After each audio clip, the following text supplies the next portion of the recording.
Hai, selamat siang teman-teman, brother, sister, bapak, ibu.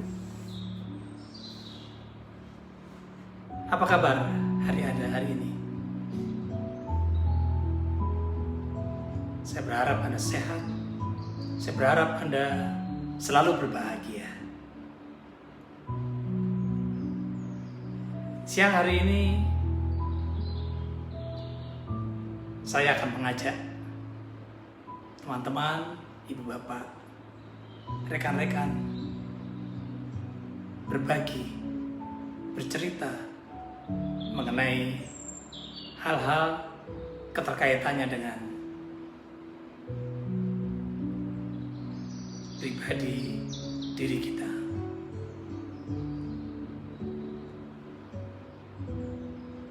Bagaimana cara Anda mempengaruhi orang lain agar teman, saudara, rekan Anda mau,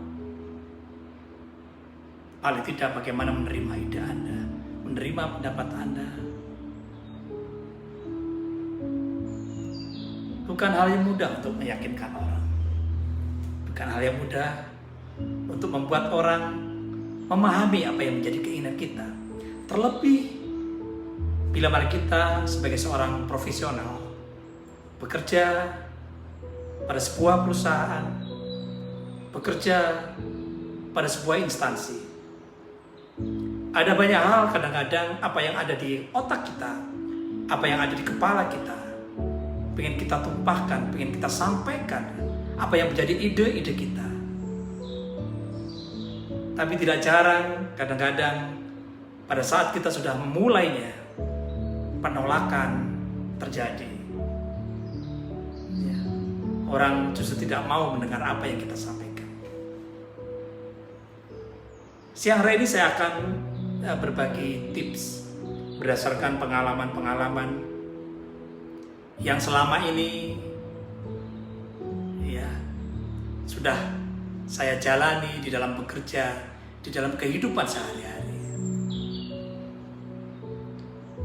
Teman-teman, Anda tentu tahu siapa legenda wanita, Casanova. Apa yang menarik dari seorang Casanova? Seorang playboy, betul sekali. Seorang playboy legendaris yang berasal dari Venesia, yang digandrungi wanita, yang disenangi wanita. Bukan hanya paras atau wajah yang tampan,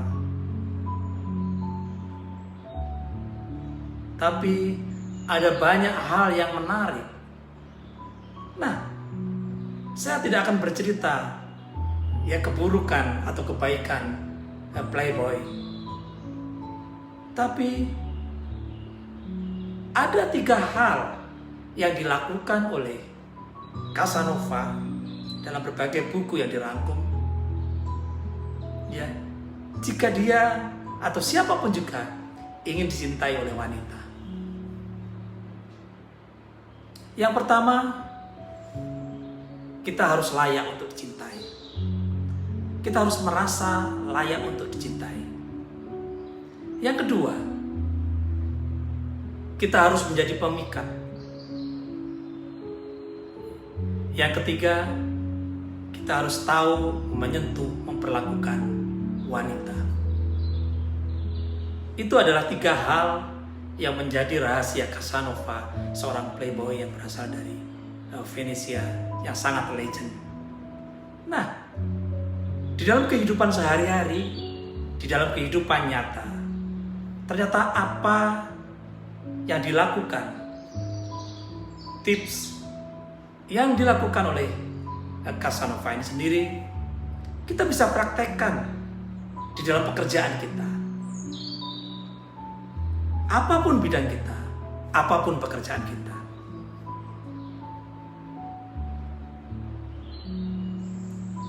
Kalau kita berbicara sales and marketing atau sales, mungkin kalau kita mendengar kata sales, telinga kita ini sudah banyak dibanjiri oleh hal-hal yang persepsi negatif. Apalagi kalau ketemu teman ditanya, apa kerjamu? Sales. Yang ada di otak kita, yang ada di otak semua orang, sales adalah identik dengan omongnya banyak, pembual, kayak sales aja lu ya, tukang bohong mungkin ya. Tapi untuk menjadi sales yang handal dengan stereotip negatif yang mungkin banyak orang katakan, ya kita harus menghapus semua stigma yang ada. Nah, bagaimana menghapus stigma yang ada di dalam kehidupan kita sehari-hari? Karena setiap orang adalah sales di muka bumi ini. Apapun profesi Anda, semua orang adalah sales. Sales yang identik dengan pedagang. Siapa sekarang orang yang tidak berjualan? Bahkan kalau kita tahu Nabi besar Muhammad Sallallahu Alaihi Wasallam, ada seorang saudagar adalah seorang pedagang. Nah, bagaimana kita mengemas pekerjaan kita dengan identik bahwa semua orang berjualan? Tidak hanya orang, makhluk hidup yang lain pun berjualan. Bunga diciptakan menarik untuk dicintai oleh laki-laki, dicintai oleh perempuan, dicintai oleh semua orang. Dia mempunyai warna yang indah, dia mempunyai warna yang cantik. Burung pun demikian. Agar dia dicintai, dia menjual suaranya, berkicau dengan bagus. Dia punya bulu-bulu yang indah. Bagaimana dia menarik orang-orang lain, tidak hanya sesama burung, tapi manusia dengan bulu yang indah, dengan suara yang merdu, membuat mereka tertarik. Demikian juga manusia. Apa yang membedakan kita dengan orang-orang yang ada di luar? Apa yang membedakan kita sebagai sales dengan sales yang lain? Seperti yang tadi saya sampaikan di awal, yang pertama adalah seorang sales yang handal harus layaknya sebagai seorang playboy yang dikejar, yang dicintai wanita, yang dia dicari oleh pelanggannya. Tempat dia bertanya, tempat dia berkeluh kesah, tempat dia menanyakan segala hal, bahkan membeli produk-produk kita. Bagaimana kita menciptakan seperti itu? Seperti yang tadi saya sampaikan, yang pertama, kita harus merasa layak untuk dicintai. Seorang sales, seorang pedagang, seorang penjual harus mempunyai rasa percaya diri yang kuat. Percaya pada diri sendiri yang kuat, itu adalah penting sekali. Apapun produk Anda harus mempunyai rasa percaya diri yang kuat. Sehingga setiap perkataan Anda, setiap apa yang Anda sampaikan, orang layak bahwa Anda ini dipercaya.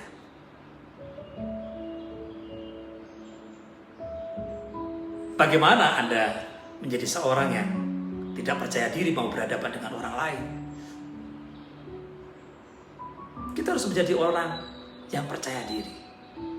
Percaya diri bisa dilihat dari tatapan mata Anda, cara Anda berbicara, cara Anda berkomunikasi, gerak bibir Anda, mata Anda, bahkan penampilan Anda. Itu semua akan terlihat, dan hal yang terlihat itu akan sangat mudah dinilai oleh siapapun juga. Dan orang akan memulai penilaian sendiri terhadap Anda. Bahwa memunculkan rasa percaya diri itu sangat penting sekali. Bagaimana Anda punya know-how yang betul tentang produk Anda? Bagaimana Anda punya know-how yang tepat untuk produk Anda? Bagaimana Anda meyakini bahwa produk Anda ini dibutuhkan orang lain? Anda harus mencari sisi lebih. Itu untuk kemudian Anda bagikan kepada customer. Kalau Anda punya rasa percaya diri yang kuat, Anda percaya pada diri Anda sendiri untuk menyampaikan bahwa ini ada benar, orang akan dapat menilai Anda. Bahwa Anda sekedar berjualan atau Anda betul-betul yang menyampaikan betul-betul Anda sebagai seorang salesman yang sejati. Jadi Anda harus menciptakan building trust, membangun kepercayaan. Membangun kepercayaan bisa dari berbagai macam hal. Tidak hanya apa yang ada di dalam diri Anda. Ya, Anda bisa membawa tools yang membuat orang percaya diri. Apapun bisnis Anda. Bisnis makanan yang paling mudah, gunakan kata orang marketing narkoba. Anda coba-coba. Ya. Anda coba, Anda berikan, Anda icipkan mereka bagaimana taste, bagaimana rasa.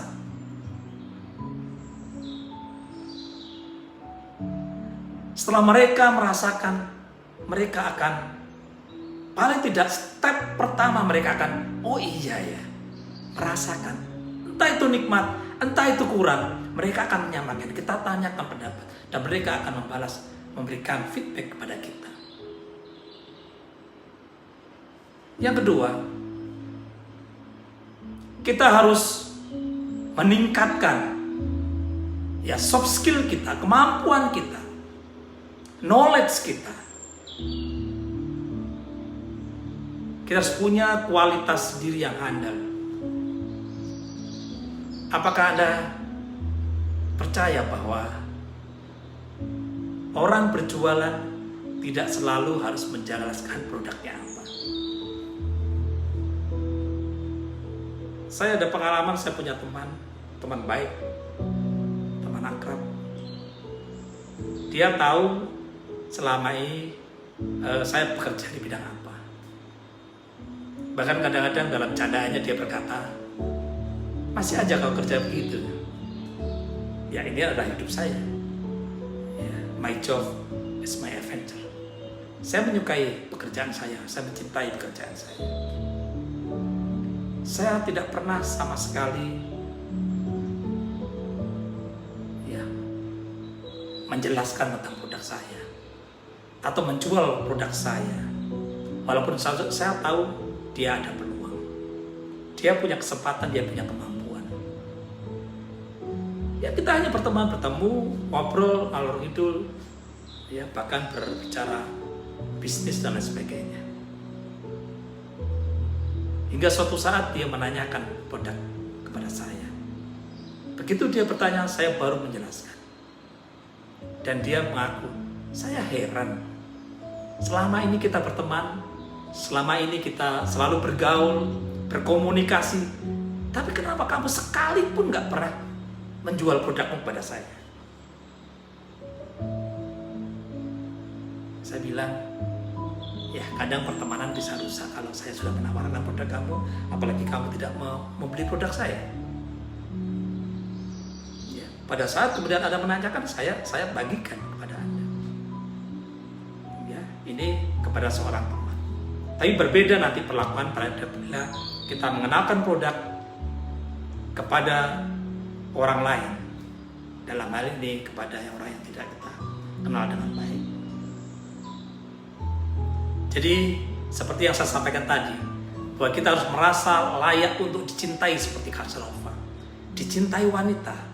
Kita harus merasa layak untuk dicintai oleh customer kita. Bagaimana? Kita harus memperlakukan mereka dengan baik, keep connecting dengan mereka. Itu adalah menjadi hal yang tidak bisa dipisahkan. Percaya diri itu hal yang mutlak. Ingat, percaya diri itu seperti virus. Ya. Kalau kita percaya diri, maka customer akan percaya pada kita. Yang kedua, harus menjadi pemikat. Ini adalah seperti yang saya sampaikan tadi di awal.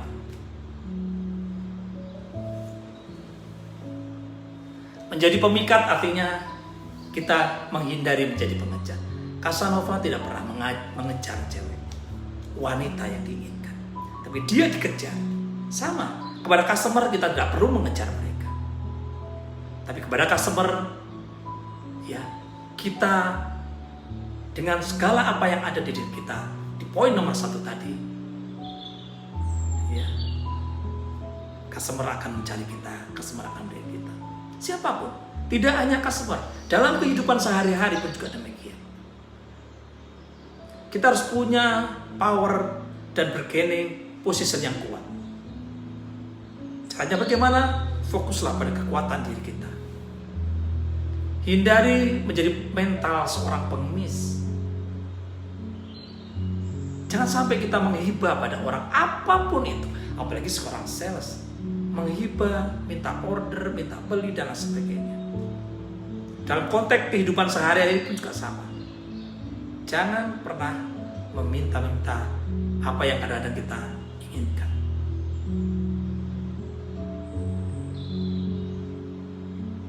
Karena kita tahu, kalau kita seorang yang sedang dikejar oleh sales, dikejar-kejar, rasanya tahu kan?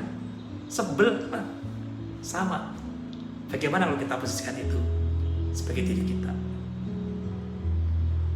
Kalau Anda pernah menonton ya filmnya ya Door to Door yang dibintangi oleh Bill Porter, dia mengucapkan dengan lantang, saya ini seorang salesman, bukan pengemis yang sedang minta untuk dibelas kasihani.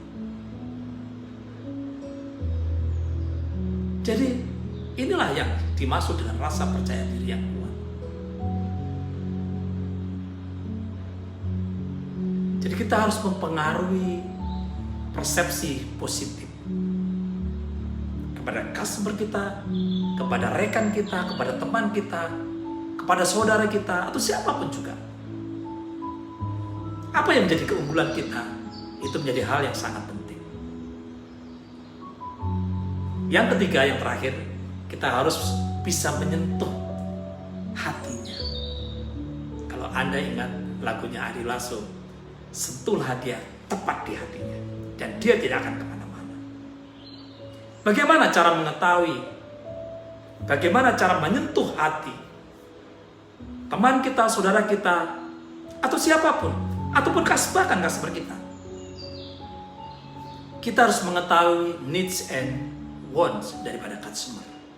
Kita harus tahu keinginannya apa, kebutuhannya apa. Nah, untuk mengetahui keinginan dan kebutuhan customer itu tidak mudah, betul tidak mudah. Loh, bagaimana caranya? Ketika Anda ingin mengetahui needs atau wants seseorang, atau siapapun juga, atau customer sekalipun juga, kuncinya hanya satu. Anda harus menjadi pendengar yang mampu berempati. Jadilah pendengar. Pada dasarnya orang selalu mau jadi dengar. Tapi kalau Anda mau menyentuh hati customer, mau menyentuh hati saudara Anda, mau menyentuh teman-teman Anda harus menjadi pendengar yang baik, pendengar dengan empati. Saat itulah Anda akan mengetahui apa yang menjadi keinginan dia, apa yang menjadi harapan dia, apa yang menjadi kebutuhan dia.